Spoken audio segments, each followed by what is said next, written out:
Hello friends, मैं CP स्वागत करती हूँ आप सभी भावी अध्यापक अध्यापिकाओं का अपने चैनल द एमएससी पीआरएस में। मैं आपको यूपीटीईटी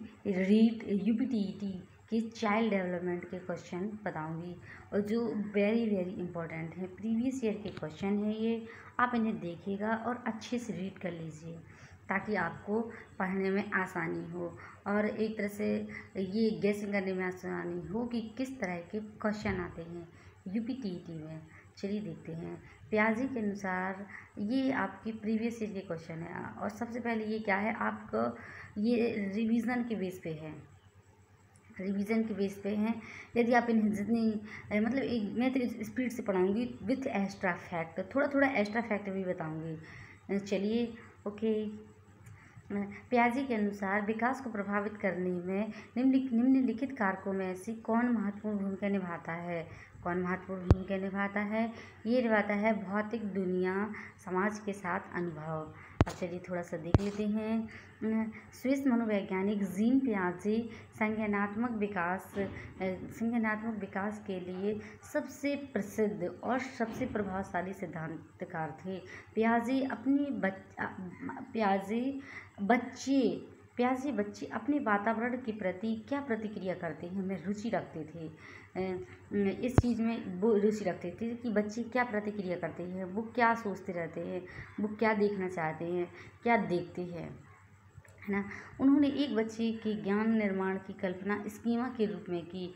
ज्ञान की मूल इकाई पूर्व अनुभवों को व्यवस्थित करने, उन्हें समझने के लिए आधार के रूप में काम करती है।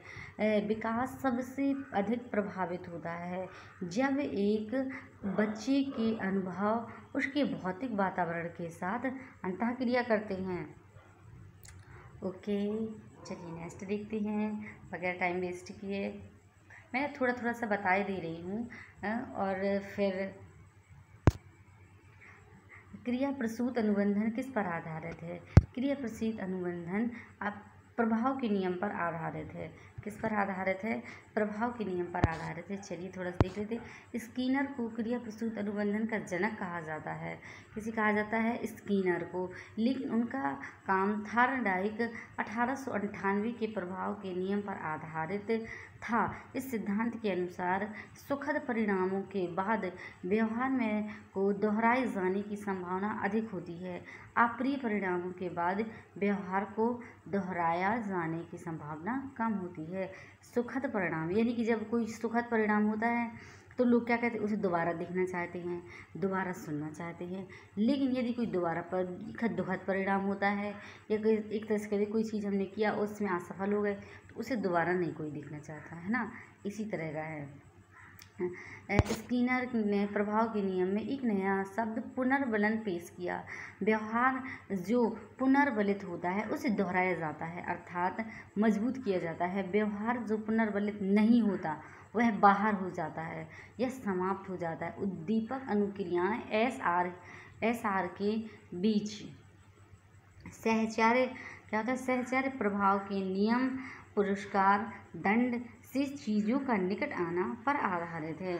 किसका? उद्दीपक अनुक्रियाएं एस आर के बीच क्या है? सहचार्य प्रभाव के नियम, पुरस्कार, दंड। एक तरह से कहते हैं जब भी बच्चे सीखते हैं तो उन्हें क्या किया जाता है, तभी वो सीखते हैं अच्छे से जब उन्हें या तो पुरस्कार दिया जाए, किसी बात में उसकी प्रसन्नता की जाए, या फिर उन्हें दंड दिया जाए। दोनों ही ये क्या है? सीखने के नियम पर आधारित हैं। चलिए थोड़ा सा, अब यदि मैं अधिक बताऊंगी तो फिर बहुत अधिक टाइम लग जाएगा, इसलिए थोड़ा थोड़ा बता रही हूँ। यदि आप चाहें तो पॉज कर सकते हैं और थोड़ा सा और अच्छे से पढ़ सकते हैं, शॉर्ट नोट्स तैयार कर सकते हैं। ये मेरा पर्पज़ सिर्फ आपको क्वेश्चन दिखाना है, किस टाइप के क्वेश्चन आते हैं। ओके। प्रेरणा की अवधारणा से विकसित हुई। प्रेरणा की अवधारणा कैसे विकसित हुई? प्रेरणा की अवधारणा विकसित हुई आवश्यकता, अंतर्नोद और प्रोत्साहन से। बहुबुद्धि के सिद्धांत के संदर्भ में एयरफोर्स पायलट बनने के लिए निम्नलिखित में से कौन सी बुद्धि की आवश्यकता होती है? कौन सी बुद्धि की आवश्यकता होती है? गतिक। अरे यार, गतिक। चलिए हार्वर्ड गार्डनर ने बहुबुद्धि सिद्धांत का प्रस्ताव रखा। उनके अनुसार बुद्धि एक इकाई नहीं है बल्कि विभिन्न प्रकार की बुद्धि मौजूद है। बुद्धि एक इकाई नहीं है, इनमें से प्रत्येक बुद्धि एक दूसरे से स्वतंत्र है। इसका मतलब यह है कि यदि कोई व्यक्ति एक प्रकार की बुद्धि का प्रदर्शन करता है तो यह ज़रूरी नहीं है कि वह अन्य प्रकार की बुद्धि पर उच्च और निम्न होने का संकेत देता है। गॉर्डनर ने यह भी कहा कि बुद्धि पारस्परिक क्रिया करती है। क्या करती है? बुद्धि पारस्परिक क्रिया करती है और समस्या का समाधान खोजने के लिए मिलकर काम करती है। गार्डनर ने अत्यंत प्रभावशाली व्यक्तियों का अध्ययन किया। उन्होंने अपने क्षेत्र में असाधारण क्षमताएं दिखाई और 8 प्रकार की बुद्धि का वर्णन किया। कौन कौन सी 8 प्रकार की है? सबसे पहले आता है शारीरिक गतिक बुद्धि, है ना। तो शारीरिक बुद्धि, चलिए इसमें देखते हैं। बुद्धि के प्रकार हैं भाषाई, तार्किक, गणितीय, स्थानिक, संगीतिक, अंतरावैयक्तिक और प्राकृतिक। क्या है ये? आप अच्छे से देख सकते हैं। इसी में यदि मैं पढ़ूंगी एक एक करके तो बहुत अधिक टाइम लग जाएगा, इसलिए मैं नहीं पढ़ सकती। आप इसे देखिएगा। बुद्धि के आकलन के संदर्भ में निम्नलिखित को सुमेलित कीजिए। बुद्धि के आकलन के संदर्भ में निम्नलिखित को सुमेलित कीजिए। देखिए मैं रिपीट कर देती हूँ, मेरी हैबिट है कि मैं क्वेश्चन को रिपीट कर देती हूँ, आप इसे समझ जाइएगा, क्योंकि मेरी हैबिट है। लेकिन फिर भी अगर यदि आप कहते हैं तो यदि आपको बुरा लगता है तो आप कमेंट बॉक्स में बता सकते हैं कि आप मैडम दोबारा रिपीट मत कीजिएगा। मुझे ऐसा लगता है कि दोबारा पढ़ दें, ऐसी हैबिट रहती है मेरी, है ना। चलिए व्यक्तिगत परीक्षण, ये क्या है? बुद्धि के आकलन के संदर्भ में ये सुमेलित कीजिए, इसमें सुमेलित करना है। व्यक्तिगत परीक्षण, समूह परीक्षण और संस्कृति क्षमता परीक्षण। व्यक्तिगत परीक्षण रेवेन की प्रगतिशील मैट्रिक्स RPM, इसे हम देखेंगे। क्या है? फर्स्ट का है व्यक्तिगत परीक्षण का है स्टैनफोर्ड बिनी बुद्धि परीक्षण, ये किसका था? इनका था। और समूह परीक्षण रेवेन की प्रगतिशील मैट्रिक्स। संस्कृति क्षमता परीक्षण है ड्रो-ए-मैन टेस्ट। नेक्स्ट देखते हैं, थोड़ा सा देख लेते हैं। बुद्धि का मूल्यांकन, व्यक्तिगत बौद्धिक परीक्षण, स्टैनफोर्ड बिनी स्केल बुद्धि परीक्षण और वेसलर बुद्धि परीक्षण, सामूहिक बुद्धि परीक्षण और सांस्कृतिक क्षमता परीक्षण। इस प्रकार बिंदु से स्पष्ट है ड्रो-ए-मैन परीक्षण जैसे कुछ प्रसिद्ध संस्कृति क्षमता के परीक्षण हैं। नेक्स्ट देखते हैं। व्यक्तिगत भिन्नता का अर्थ है। व्यक्तिगत भिन्नता का अर्थ क्या है? व्यक्तिगत भिन्नता का अर्थ है, इसे आप देखिए पहले खुद से कि आप कितने क्वेश्चन कर पा रहे हैं, इसलिए मैं थोड़ा सा रुक जाती हूँ कि आप पहले इसे खुद से करके देखें। क्या है? व्यक्तिगत भिन्नता का कारण है प्रत्येक व्यक्ति शारीरिक संरचना, मानसिक क्षमता, भावनात्मक स्थिति के संबंध में एक दूसरे से भिन्न होते हैं। यह व्यक्तिगत सभी व्यक्ति अपनी क्षमताओं, योग्यता, रुचियों, महत्वाकांक्षाओं, दृष्टिकोणों, उपलब्धियों, आकांक्षाओं में भिन्न होते हैं। कुछ मंद गति से सीखने वाले अधिगमकर्ता होते हैं, जबकि कुछ प्रभावशाली होते हैं।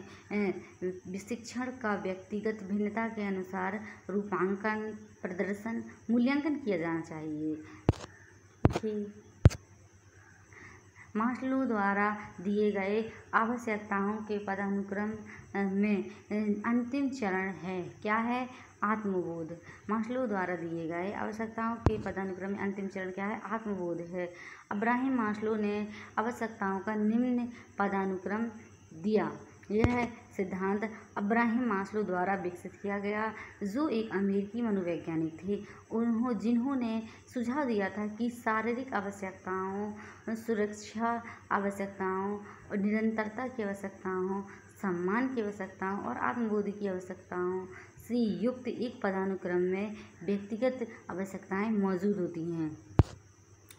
देखिए, इसमें देखेंगे शारीरिक आवश्यकताएं, सुरक्षा आवश्यकताएं, प्रेम संबंधित आवश्यकताएं, आत्मसम्मान की आवश्यकताएं और आत्मबोध की आवश्यकताएं। तो मास्लो द्वारा आवश्यकताओं के पदानुक्रम को आत्मबोध अंतिम चरण है। आत्मबोध क्या है? अंतिम चरण है। इसे आप देख सकते हैं, है ना। तो ये इतने सारे चरण हैं, 1 बाई 1। ओके, चलिए नेक्स्ट देखते हैं। शारीरिक अनुबंधन का दूसरा नाम क्या है? सॉरी, देखिए इसमें पहले से टिक लगा हुआ है। तो शारीरिक अनुबंधन का दूसरा नाम है, दूसरा नाम क्या है? पावलोव का अनुकूलन और अनुकूलित अनुकूलन, ये दोनों हैं। चलिए थोड़ा सा इसको देख लेते हैं।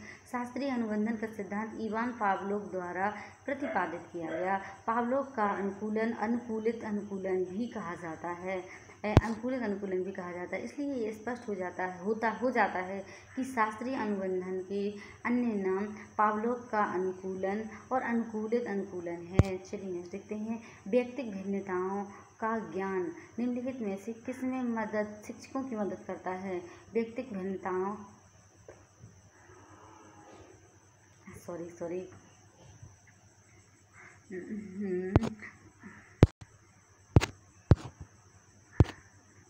क्या है? व्यक्तिगत भिन्नताओं का ज्ञान में किसमें मदद करता है? ये मदद करता है सभी शिक्षार्थियों की व्यक्तिगत आवश्यकताओं का आकलन करने और उनके अनुरूप उन्हें पढ़ाने में। व्यक्तिगत भिन्नता शब्द से पता चलता है कि व्यक्ति एक दूसरे से कैसे भिन्न होते हैं। विभिन्न लोगों की अलग अलग रुचियाँ होती हैं और उनका व्यवहार रुचियों, पसंद नापसंद, मूल्यों और विश्वासों आदि से प्रभावित होता है। व्यक्तिगत भिन्नता की समझ पाठ्यक्रम, विषय वस्तु और प्रशिक्षण कार्यक्रम की योजना बनाने में मदद करती है। बेहतर शैक्षणिक परिणामों के लिए शिक्षकों तथा शिक्षार्थियों के व्यक्तिगत अंतर को समझने से क्या होता है? शिक्षण और अधिगम की शैलियों का मिलान करने में मदद कर सकती है। व्यक्तिगत भिन्नता और व्यक्तिगत भिन्नताओं का ध्यान रखने के लिए प्रत्येक छात्र के मानसिक स्तर के अनुरूप अपनी शिक्षण गतिविधियां बनानी चाहिए। इसे आपको खुद से हल करना है ना। हावर्ड गार्डनर के बहुबुद्धि MI सिद्धांत से पता चलता है कि क्या पता चलता है? इसे आप देखेंगे।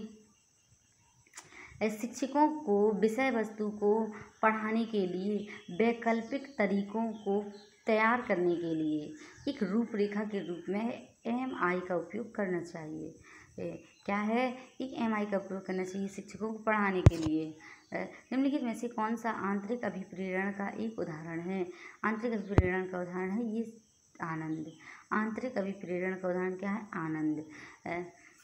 और चलिए नेक्स्ट देखते हैं। अभिप्रेरणा वह है, अभिप्रेरणा क्या है? अभिप्रेरणा वह है जो व्यक्ति को कार्य करने के लिए प्रेरित बनाती है और पहले से शुरू किए गए कार्य के दौरान उसे जारी रखती है। अभिप्रेरणा के 2 पहचानने योग्य घटक हैं। कौन कौन सी हैं? आवश्यकता और अंतर्नोद, ये घटक हैं अभिप्रेरणा को पहचानने के लिए। चलिए थोड़ा सा और देख लेते हैं। अभिप्रेरणा के 2 प्राथमिक स्तर हैं। कौन सा है? आंतरिक अभिप्रेरणा और बाहरी अभिप्रेरणा। आंतरिक अभिप्रेरणा देखते हैं थोड़ा सा। गतिविधि पढ़ने और लक्ष्य पढ़ने का आनंद के बीच एक उच्च संबंध है। ऐसी स्थिति में व्यक्ति आंतरिक रूप से अभिप्रेरित होता है। और चलिए थोड़ा सा देखिए बाहरी अभिप्रेरणा। जब बाहरी गतिविधि को लक्ष्य को पूरा करने के लिए एक गतिविधि की जाती है, जब बाहरी गतिविधि के लक्ष्य को पूरा करने के लिए एक बाहरी गतिविधि की जाती है तो व्यक्ति को बाहरी रूप से प्रेरित कहा जाता है। वह बाहरी पुरस्कारों पर आधारित होती है। इसका सीधे तौर पर गतिविधि से कोई लेना देना नहीं होता। चलिए व्यक्तिगत अंतर क्या है? व्यक्तिगत अंतर में हम पाते हैं क्या पाते हैं? व्यक्तिगत अंतर में हम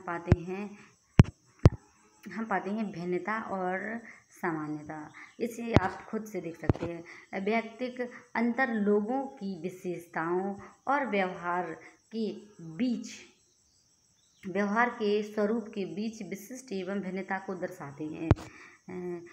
व्यक्तिगत विशेषताओं द्वारा वर्णित किया जा सकता है। निम्नलिखित में विशेषताओं द्वारा वर्णित किया जा सकता है। क्या व्यक्तिगत भिन्नता होती है? भिन्नता एवं सामान्यता। वृद्धि और सीखने की दर में अंतर। सबका सीखने का दर का अंतर अलग अलग होता है। कुछ बच्चे जल्दी सीख जाते हैं, कुछ बच्चे थोड़ा सा समय लेके सीखते हैं ना, कुछ लोगों को समझ ही नहीं आता। लक्षणों का परस्पर संबंध। हमें एक ऊंचाई या एक ही रंग की आँखों वाले कई लोग मिल सकते हैं। यह लक्षणों के परस्पर संबंध जैसा प्रतीत होता है। चलिए देखते हैं लेव वाइगोत्स्की के अनुसार क्या है। लेव वाइगोत्स्की के अनुसार है, इसे आप देखिए पहले अच्छे से। अब ये देखिए कि आप कितना कर पा रहे हैं। अब भाषा के विकास में मानव की प्रकृति में परिवर्तन आता है। लेव वाइगोत्स्की के अनुसार भाषा के विकास में मानव की प्रकृति में परिवर्तन आता है। ओके। सोवियत मनोवैज्ञानिक लेव वाइगोत्स्की ने सामाजिक सांस्कृतिक सिद्धांत प्रतिपादित किया। इस सिद्धांत के विचार का तात्पर्य है कि सामाजिक अंतःक्रिया एक शिक्षार्थी की संज्ञानात्मक क्षमता के विकास में महत्वपूर्ण भूमिका निभाती है। वाइगोत्स्की के अनुसार सामाजिक अंतःक्रिया संज्ञानात्मक विकास का प्राथमिक गुण है, और क्योंकि उनका सिद्धांत इस बात पर बल देता है कि बच्चे कुशल और जानकार लोगों के साथ अंतःक्रिया और सहयोग के माध्यम से सीखते हैं। वाइगोत्स्की 1978 में लिखते हैं कि भाषा के विकास से मानव के चिंतन में बदलाव आता है और यह बच्चों को निम्नलिखित में से सक्षम बनाता है। कठिन कार्यों को हल करने में जब बच्चे किसी समस्या को व्याख्या करते हैं तो एक भाषा में करते हैं। ओके। स्टेनबर्ग के त्रितंत्र सिद्धांत। स्टेनबर्ग के त्रितंत्र सिद्धांत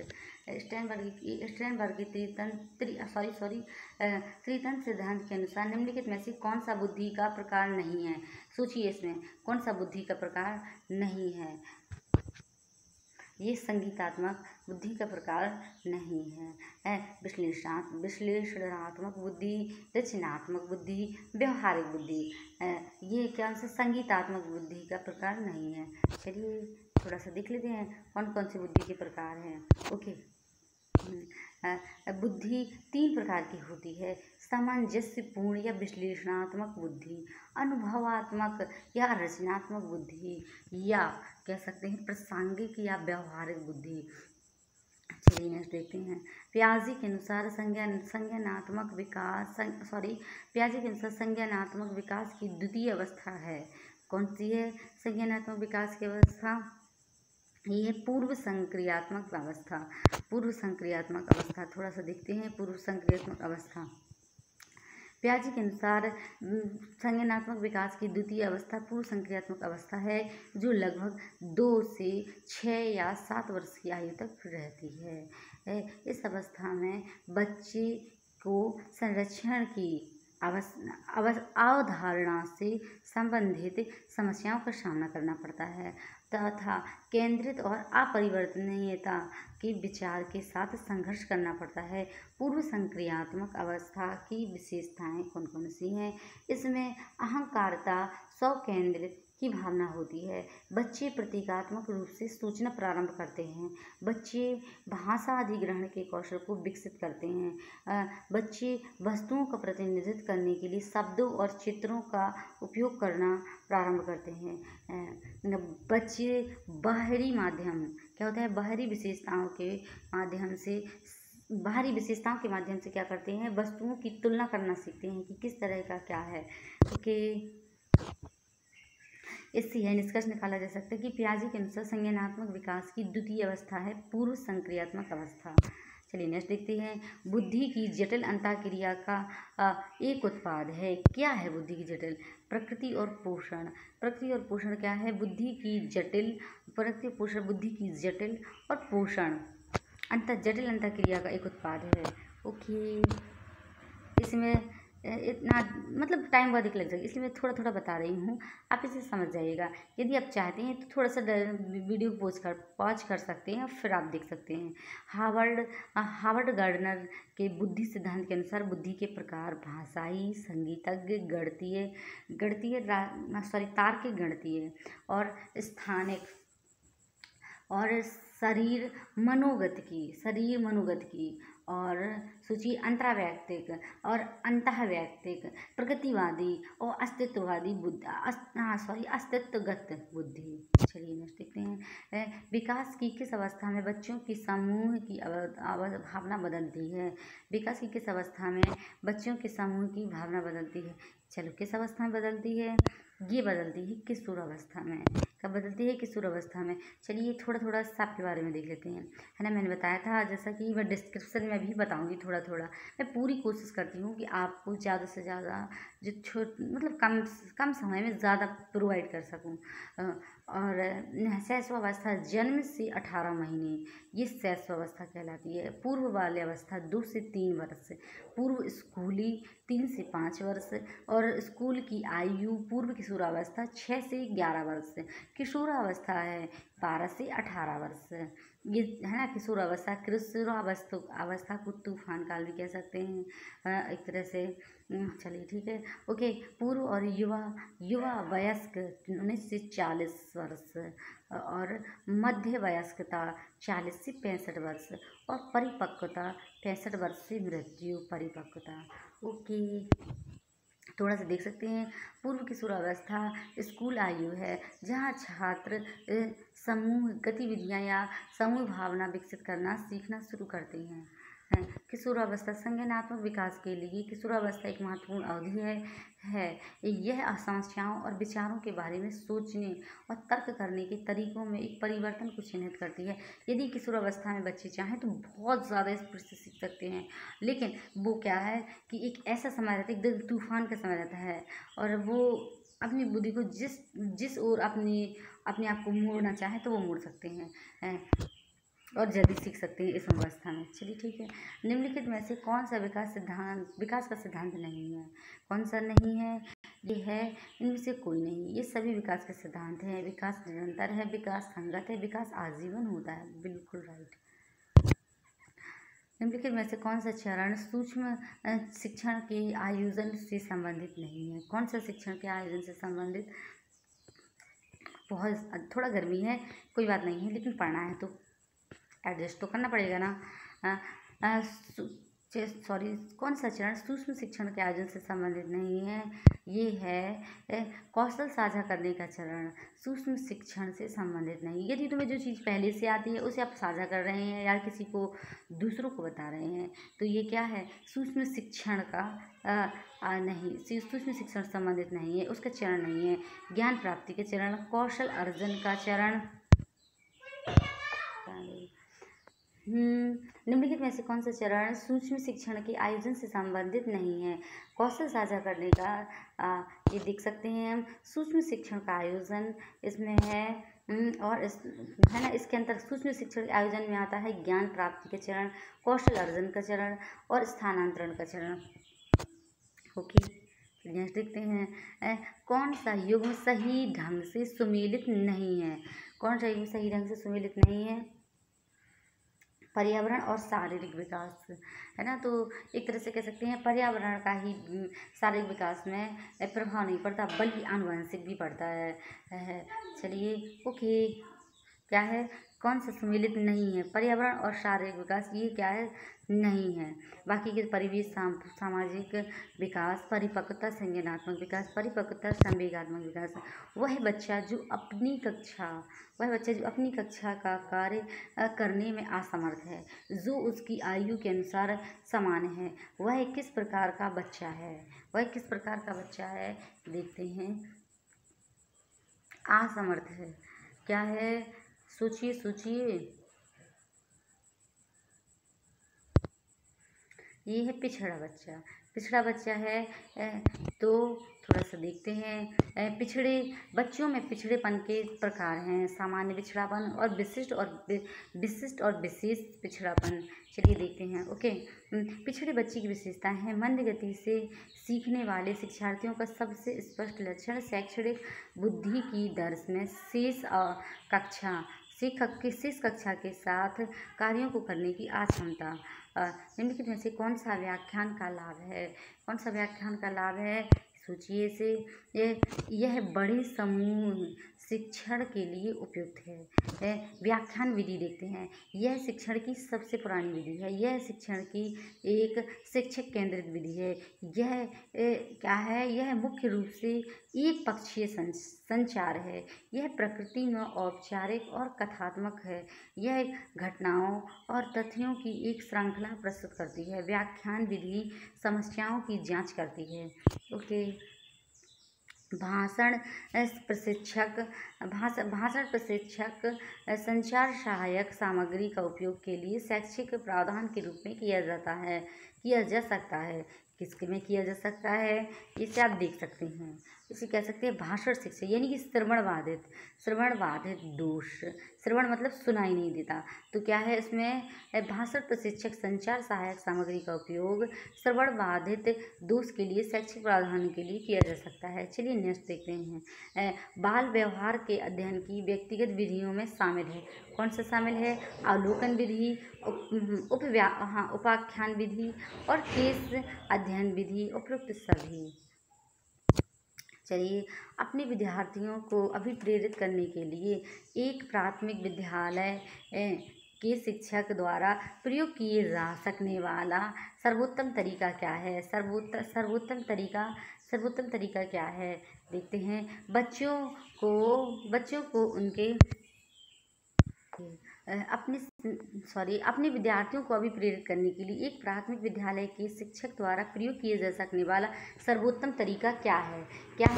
ये है बच्चों को उनके स्वयं के लक्ष्य निर्धारित करने और उनकी प्राप्ति के लिए कार्य करने में सहायता करना।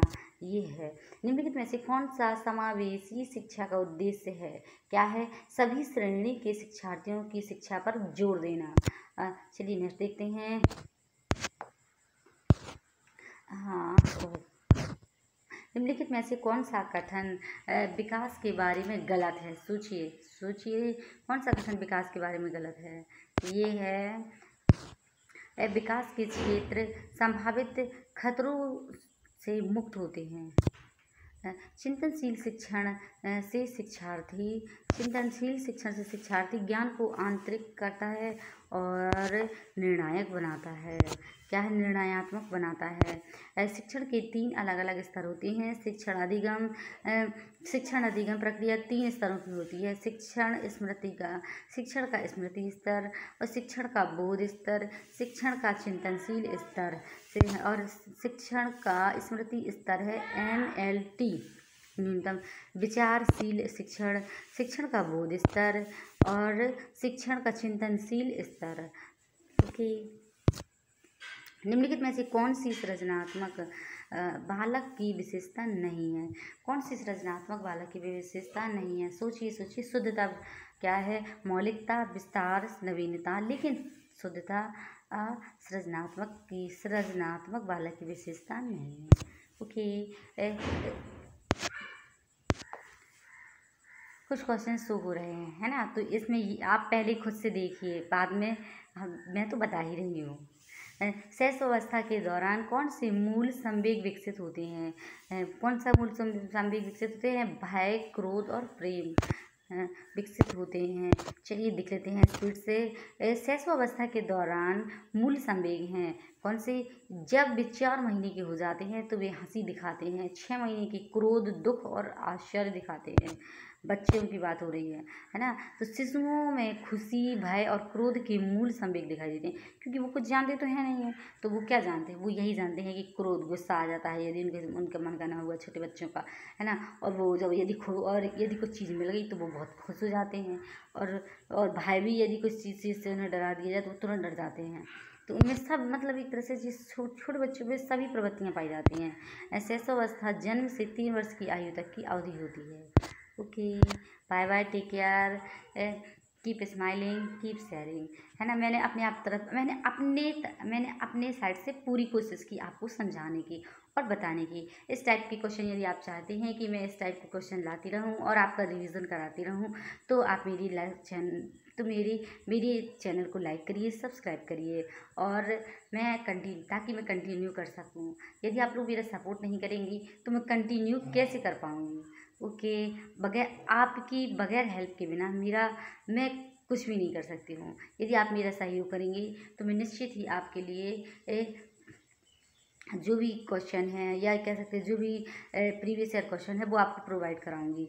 ये पेपर है, ये मेरा पर्पस सिर्फ ओनली क्वेश्चन दिखाना है कि प्रीवियस ईयर के क्वेश्चन किस टाइप के आते हैं। Okay, bye bye, take care.